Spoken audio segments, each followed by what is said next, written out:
welcome. You're watching Inspire India here on Mirror Now. I am Afrida Rahman Ali. Well, we talk about healthcare workers, we talk about frontline staff. They are visible to us every day. But then there are those working on the sidelines, often unnoticed, trying to help out with their own humble efforts, with their own limited means. So on Inspire India, we feature stories of human initiatives, those around us who have decided to step up with help and support for those who need it. So today again, we have two such stories coming from Mumbai and Kolkata of people who are making a difference to those around them. Let me introduce my guests on Inspire India today. Arjun Deshpande, 18-year-old entrepreneur from Mumbai, also founder of pharma company Generic Aadhaar. And Rafay Siddiqui, a social activist based out of Kolkata, who's engaged in helping migrant laborers. Thank you so much, Rafay Siddiqui and Arjun Deshpande, for joining us here. First, I will share with our viewers the story of Arjun. He's only 18 years old. He's a young entrepreneur who started his pharma company, Generic Aadhaar, in 2019 when he was actually only 16 years old. So Arjun has taken this initiative to see where the crisis is, and he has a very specialized area that he was operating with to begin with, of distributing remdesivir. That was his prime area of focus in the beginning, where he used to distribute remdesivir free of cost. This year also, before Maharashtra government issued orders that only COVID hospitals and medical stores could distribute remdesivir, Arjun was doing the job of distributing it to the needy people. Now, of course, there is a certain restriction on it. Also, Arjun is engaged in distributing health kits to frontline workers. Arjun Deshpande, welcome to Inspire India. Want to ask you to begin with that you're only 18. At that age, we all have so many distractions, so many other things to do. What has motivated you to take this up, Arjun? Thank you, Mirror Now, for having me here and to conduct such an Inspire India to inspire millions. So when we see the ground level in COVID-19 pandemic, each and every family of COVID-19 person who is positive is rushing here and there. And when we see, they are calling each and everyone to help them in for the oxygen or medicines or ICU bed. I thought everyone is calling here and there, and no one is coming in front. There are less numbers coming in front to help this kind of families. So I thought that today we should show that youth have that talent and youth have that power to help the common man of India. And when I saw all this stuff is going on, I discussed with many of my close friends who were every day working very hard to help the families families of the affected person. So I thought in the initial level with remdesivir, I thought to give that to free to the needy people, because lot of the people were doing the black marketing. And to stop that, I given one message that this is not a time to earn money. This is a time to give back to our society, give back to our nation. So that was an initial idea, and this all came to me when I saw the real problem with the families, what was going at the ground level. So initially we distributed the first aid kits, COVID kits to police mans, ambulance workers, and all that stuff. So that kind of thing we are doing at the ground level. Okay. Yes. Right, you made some important points, and we have been reporting on those issues, Arjun. On the issue of black marketing of remdesivir that you highlighted, how you are aware of such practices and how what you are doing is distributing this medicine free of cost. And in the process, you have discovered how there are people who are actually trying to hoard and profiteer out of selling these medicines. I will talk to you more about that. Let me introduce my other guests, and let's talk about the story of Rafay Siddiqui as well. Rafay Siddiqui is a social activist based out of Kolkata who started helping out migrant workers who were stranded last year at railway stations. Rafay and some volunteers from his NGO started with distributing cooked meals to these migrant laborers for over 2 months. Then they started distributing ration kits, helped around 15,000 people in the process. This year, with the second wave again, Rafay has started distributing ration kits, also arranging oxygen cylinders for COVID patients. Now, Rafay Siddiqui, welcome. Once again, I want to begin by asking you that, you're again dealing with a very specialized area of the migrant workers. And we all know what the plight of migrant workers were last year and this year as well in the second wave. I'm sure you would have seen on ground What is their plight? What is the kind of conditions they have had to operate with? And scrambling for 2 square meals a day, that is the area where you came in and decided to provide them cooked meals. Tell us more about your journey and your experience as you did so. First of all, thank you so much, Mirror, now for allowing me to speak and coming in from front of the people to let them know what we are doing. Last year, when this COVID thing happened and there was pandemic and there was lockdown everywhere, we came to know that there are hundreds of people waiting outside this Sialda station. There's a station called Sialda in Kolkata, where hundreds of people have got stranded, where they could not go back to their native places or villages, and they are staying there outside the station. So we thought, let's help them. So we started with cooked foods. And then we also started with ration kits at different places of Kolkata and different places of Bengal, where we went to places like Joynagar, Kultali, Kulti, Hasnabad, Telipara, Kankinara, Santoshpur, Solarpur, and many places like Arambagh and Sundarban, and many of those places where we have distributed ration kits to the needy people. Because of that lockdown, there were people that they have lost their jobs. People who don't have their their small businesses were closed. They don't have money to give to feed their family. So we thought to come forward and do something for these people because they were in need. And at that time, we had this idea and we came into this and we started doing this. Right now, when again this situation is there and we can see that there's a COVID situation again there. So we have started distributing foods at hospitals right now where COVID patients are there. So these COVID patient parties, especially, we are giving these foods every day in the evening. And today also will be there. I will be doing that. And we are also helping people in getting oxygen and as well as remdesivir and as well as medicine like Fabiflu and all these things. How many people are working with you, Siddiqui साहब? कितने लोग जुड़े हैं आपके साथ? Because ये जो सबसे vulnerable group है, you know, the poorest of the poor, the migrant laborers who are dependent on their daily wages, when they get stripped of their work, they are actually left high and dry. How many people have you been able to reach out to on a daily basis, and what is the kind of team support you have in this work? Believe me, when we started this, we could see the smile on the first day when we went to the Sialda station and we started distributing this food. We had around a volunteer of around 20-30 people that time.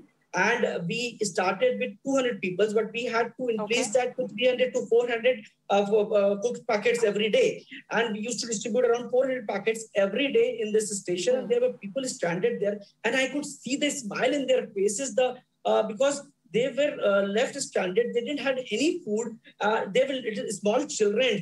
I could see mother with their little baby, infant, in fact, on their lap. And they didn't have anything to have. They don't have money and they don't have any sources from where they can get the foods. So we, when we used to go there, we could see the smile, the happiness in their faces, the smile and the happiness in the little children, which we used to give those foods. I have shared some photographs. If you can see that, you can see that. Yes. Yes, no, we were looking at the footage that you have shared with us, with what zeal and enthusiasm your volunteers are helping out the poor.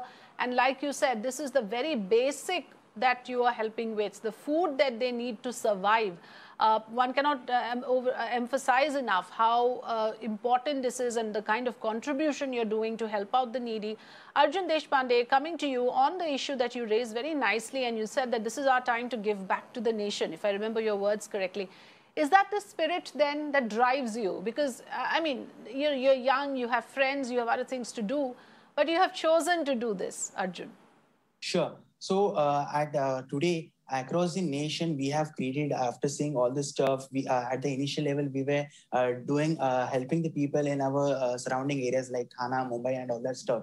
But the requirement, because we have a pharma company, every individual was calling us with the hope that you should help us. So we were trying the sources from here and there, from different channels, social workers, networking, but that was a limited access. So at one time, I thought to connect India under one platform where we can give the right source, right resource at right time to the individual. Because as we see at the ground level, many people are not getting right resource at right time. That is the main reason we are losing many lives.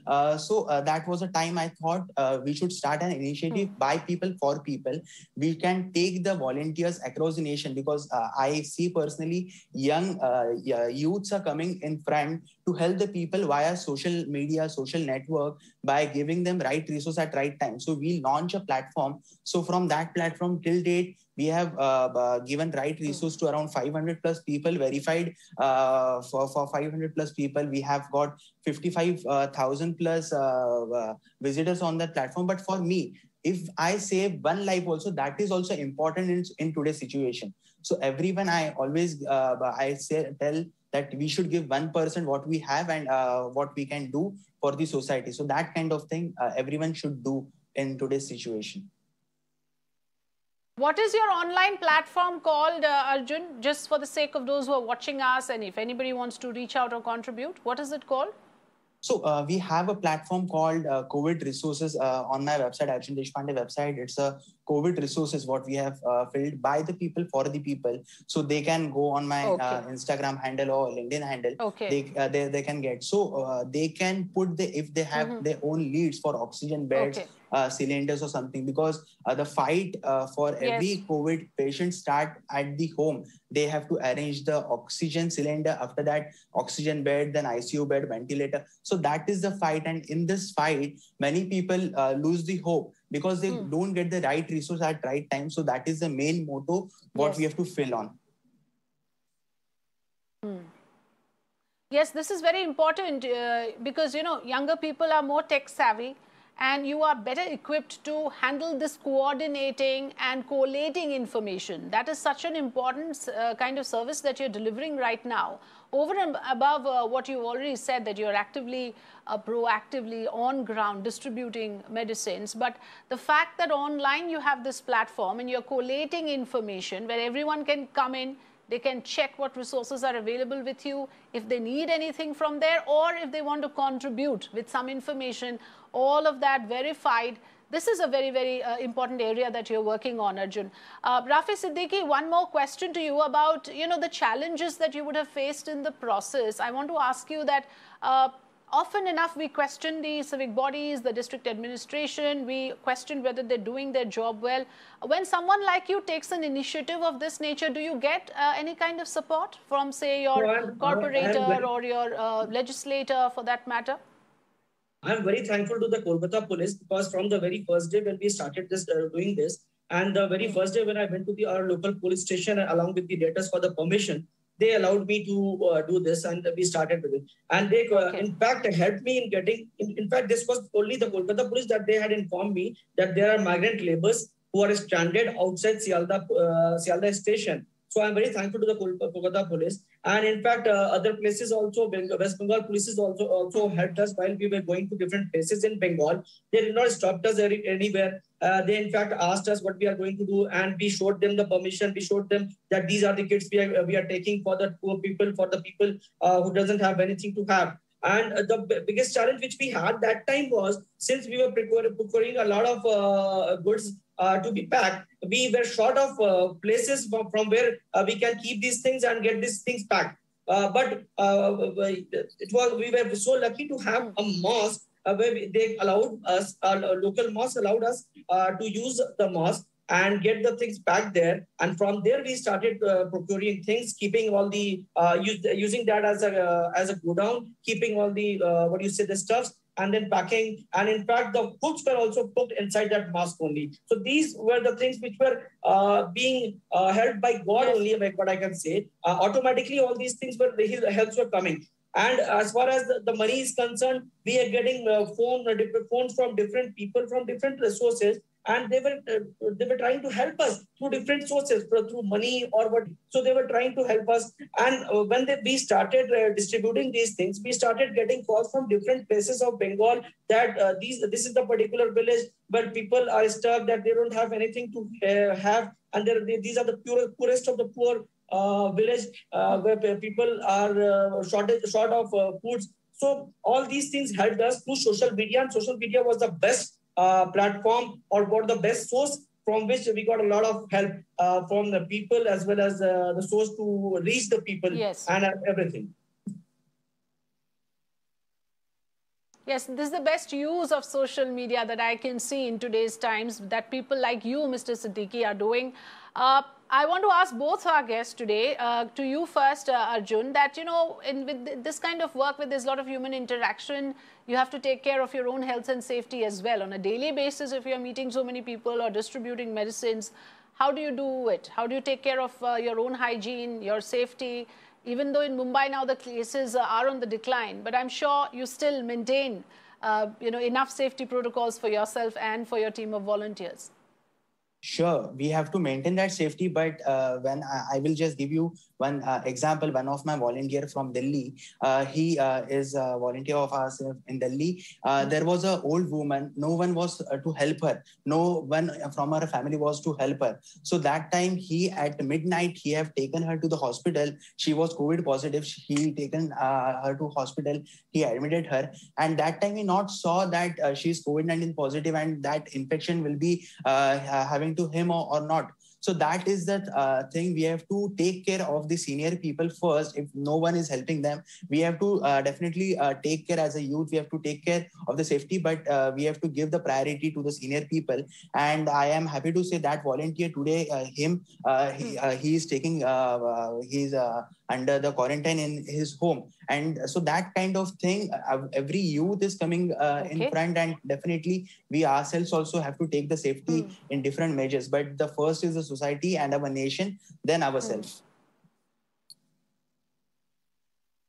That is so sweet, and really hats off to you. And in fact, I should take this opportunity to thank both of you for the kind of service that you are delivering to society, because this is what we mean when we talk about people's participation, civil citizen groups coming forward to do their bit, community partnerships. It does go a long way. Rafay Siddiqui, one last word from you on this as well. First of all, tell us, what is the situation overall in Kolkata like at the moment? Are things coming under control? And what are the biggest issues that you see as a general observer, as a resident of Kolkata? The situation is not very good, ma'am. There is a lot of shortage of beds and oxygens. We are trying to come up with an oxygen parlor. I have already ordered oxygen concentrator, which we believe will receive by today or tomorrow. And we are also looking for some oxygen cylinders also. We'll be starting an oxygen parlor soon at a college, which we have spoken to the authorities of the college. They have allowed us the space, and we'll be starting that oxygen parlor soon, where we can help the people, at least with the initial stage, where we can give them at least the support of the oxygen. So we'll be starting with that. The situation is not very, very good, but it is very, not very, very bad, but it is bad in Calcutta at least. Okay, so Calcutta at the moment still reeling under a crisis in terms of medical resources, and Rafay Siddiqui, social activist, joining us, telling us how he's trying to help out in certain areas wherever help is required. And now what is interesting in both these cases, in fact, in both the stories, what we saw is that people change direction as to where the help is required. It's not that they're sticking to one thing only. If the meals are required, meals are being provided. If oxygen is what is the need of the day, then the focus shifts. So this is the beauty of some of us who are stepping up to do their bit and help others. Thank you so much, Arjun Deshpande and Rafay Siddiqui, for joining us and sharing with us your stories. It's indeed heartening to see that among us are these do-gooders and good Samaritans who never fail to help those who are in need. With that, let's take a look at some other such stories coming in here on Inspire India, stories of people, of Indians who are doing their bit. In Mumbai, a husband-wife doctor duo are providing medicines to the needy patients in Mumbai. The couple began an initiative 10 days ago after they collected extra medicine from cured COVID patients.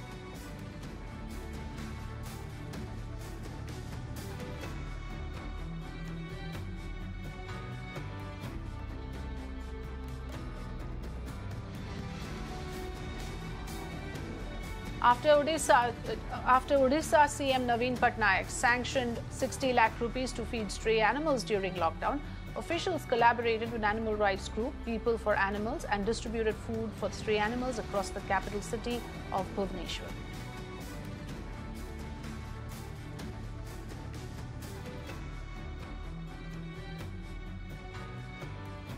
As COVID cases witness a steep surge, a group of volunteers from Kanpur are pitching in to help the needy. The group distributed essential health kits and food across the city.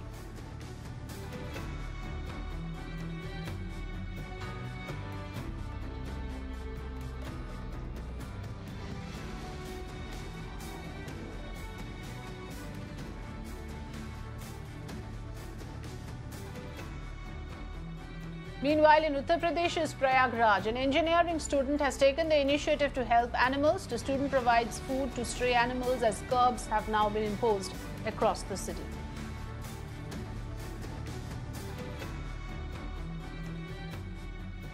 In Nepal, a 60-year-old citizen is helping the dead get a dignified farewell. The Kathmandu resident is helping the kin of the deceased by providing them with firewood to conduct the last rites.